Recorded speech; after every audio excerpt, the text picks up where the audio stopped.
একটু তো ইমোশনাল হয়ে পড়েছিলামই যখন নিজের ফটো এই ব্যানারের মধ্যে দেখতে পাই। এই মুহূর্তটা আমাকে মনে করিয়ে দেয় যে স্বপ্নকে ভালোবেসে কাজ করে গেলে একদিন সেই স্বপ্নই মঞ্চের আলোয় জ্বলে ওঠে। যে মানুষগুলো আমায় ভালোবেসে আমার কাজ দেখে, আমার উপর বিশ্বাস রাখে, আজকের এই মঞ্চই তাদের ভালোবাসার আরও একটা অংশ। কলকাতা নিউ টাউনের বিউটি এক্সপোর এই বিশাল মঞ্চে হাজারো মানুষের সামনে যখন আমার হাতে ছিল আমার মেকআপ ব্রাশ আর সামনে ছিল অসংখ্য চোখ, তখন মনে হচ্ছিল এতদিনের পরিশ্রম, স্বপ্ন আর ভালোবাসা আজ যেন সার্থক হয়ে গেছে। ঠিক 2 দিন আগেই জানতে পারি যে এখানে আমিও পার্টিসিপেট করতে চলেছি। বিশ্বাস করো, এত আনন্দ হচ্ছিল, কিন্তু হাতে মাত্র ছিল 2টো দিন।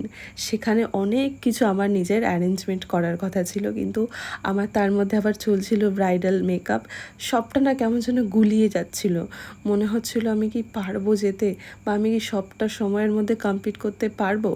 কারণ স্টেজে ওঠার পর থেকে মাত্র 45 মিনিটস দেওয়া থাকে, আর এই 45 মিনিটসে পুরো লুকটাকে কমপ্লিট করতে হয়। অনেক কিছুই সেদিন আমার মনের মতো ছিল না। ওই যে শর্ট টাইম, একদম কম সময়ের মধ্যে সবটা আমাকে অ্যারেঞ্জ করতে হতো, নিজেকে করতে হতো, আরও তার উপরে কাজের একটা প্রেশার তো ছিলই। আর স্টেজে ওঠার আগে আমি এত ভয়তে কাঁপছিলাম। ভয়টা এই জন্যই যে সব কিছু ঠিকঠাক করতে পারবো তো, সবটা যেন খুব ভালোই হয়, এটাই প্রে করছিলাম। কিন্তু স্টেজে ওঠার পর যখন এত মানুষের চিৎকার শুনলাম, বিশ্বাস করো আমি তখন আর কিছু বলার ভাষাতেই ছিলাম না। এত মানুষের ভালোবাসা, এত দূর থেকে যে ওরা আজকে আমার জন্য এসেছে, শুধু কি না আমাকে দেখার জন্য, সামনে থেকে আমার মেকআপটা একটু হলেও শেখার জন্য, তো সবটাই ছিল ওদের জন্য। আর তোমরা যে আমাকে এত ভালোবাসো, মানে আমি সত্যি, আমার কোনো বলার ভাষা নেই। তোমরা যারা আমাকে এত ভালোবাসো, আমার কাজকে ভালোবাসো, আমার প্রতিটা সাফল্যে আনন্দ পাও, আবার কখনো কখনো আমার ভুলগুলোও ধরিয়ে দাও, তোমরাই আমার সব থেকে বড় শক্তি। আর আজকে আমি হয়তো তোমাদের সবার কাছে পৌঁছাতে পারি না আমার কাজ নিয়ে, কিন্তু বিশ্বাস করো, তোমাদের প্রতিটা ভালোবাসা, প্রতিটা কমেন্ট, প্রতিটা মেসেজ আমার কাছে ভীষণ মূল্যবান। অনেকটাই কম সময়ের মধ্যে এই পুরো মেকআপটা করতে আমি সক্ষম হয়েছি। তবে অনেকেই আমাকে জানিয়েছিলে যে দিদি আমি যেতে পারিনি, তোমাকে দেখার ইচ্ছে আমার প্রবল ছিল। তাদেরকে জানিয়ে দিই, আবারও কিন্তু আমি আসতে চলেছি একদিনের একটা গ্র্যান্ড মেকআপ সেমিনার নিয়ে এই কলকাতাতেই, আগামী 16ই সেপ্টেম্বর। হ্যাঁ, তোমরা কিন্তু এবার আরও সামনে থেকে, আরও কাছ থেকে আমার মেকআপ দেখতে পারবে, শিখতে পারবে।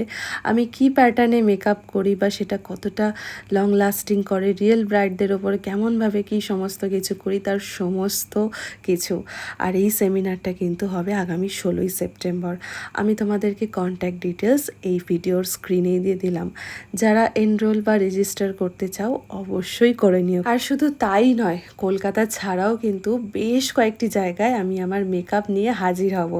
তার মধ্যে একটি হলো 23শে আগস্ট রানাঘাটে, 9ই সেপ্টেম্বর আগরতলাতে, 25শে সেপ্টেম্বর পুরুলিয়াতে এবং 11ই নভেম্বর বর্ধমানে। যারা এই সমস্ত সেমিনারে ডিটেলস জানতে চাও অবশ্যই কমেন্ট করো, সেখানে আমি তোমাদের নাম্বার সহ প্রত্যেকটি ডিটেলস দিয়ে দেবো। এই এক্সপোর্টিতে করা লুকটায় আমি যা যা প্রোডাক্ট ব্যবহার করেছিলাম তা প্রত্যেকটিই ছিল V3L ব্র্যান্ডের। V3L এর ফাউন্ডেশন থেকে শুরু করে ম্যাজিক ড্রপ, এমনকি ওয়াটারপ্রুফ পাউডার সত্যিই যেন ম্যাজিকের মতো কাজ করে। তোমরা যারা নিতে চাও, আমি এখানে দুটো স্ক্রিনশট পেজের দিয়ে দিলাম, অবশ্যই এখান থেকে তোমরা পারচেস করতে পারো। স্টেজে কিন্তু ততক্ষণে আমার মেকআপটা পুরোপুরি কমপ্লিট হয়ে গেছিলো। একদম কাছ থেকে নিয়ে সবাইকে দেখানোর চেষ্টা করছিলাম যে দেখো, তোমরা যেটা ভিডিওতে দেখো আর যেটা এখন সামনে দেখছো সেটা পুরোটাই এক কিনা। আর সবার রেসপন্স এত ভালো ছিল, ওরা এত অ্যাপ্রিসিয়েট করেছে আমাকে, যেটা আমার এখনও মনে আছে বা সামনে সারা জীবন মনে থাকবে। তারপর সমস্ত কিছু কমপ্লিট হয়ে যাওয়ার পর বাইরে আমরা চলে গেছিলাম ফটোশ্যুটের জন্য।